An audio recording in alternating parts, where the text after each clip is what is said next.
Hi, I'm David Marks. Welcome to WoodWorks.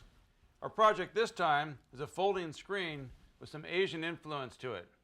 This is beautiful to look at and a challenge to build. Let's take a look at these wooden knuckle hinges. Now to make these, we'll require some special woodworking techniques. And that's just one of the many interesting aspects of our project that we're going to be making this time. These beautiful wood panels are the highlight of this folding screen. On this episode of WoodWorks, I will show you how to create the panels and how to ebonize the frame. For the panels for our folding screen, we're going to need to join together 3 pieces of lace wood to get the 17-inch width that we need.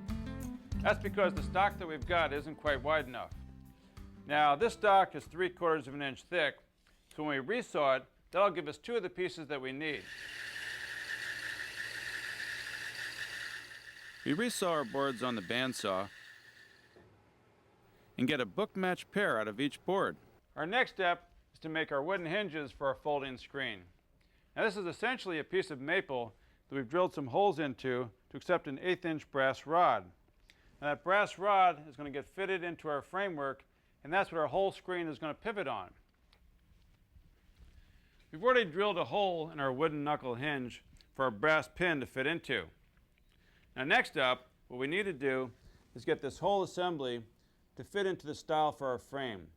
So in order to do this, we need to cut away some wood here.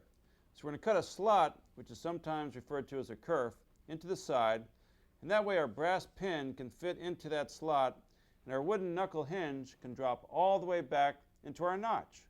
We're putting the finish on our maple frames, and for design value, we're dyeing the wood jet black.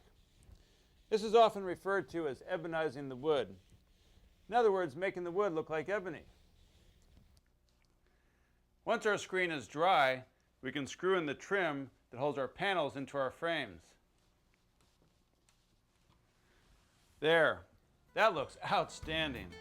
You can build this project or any of the Season 1 WoodWorks projects by going to djmarks.com. We also have the whole season available on DVD. You'll find it all at djmarks.com. Let me leave you with one last thought. Work a little wax into the hinges, and this will ensure that they'll open and close smoothly for years to come. Thanks for being with us. I'm David Marks. We'll see you again next time on WoodWorks.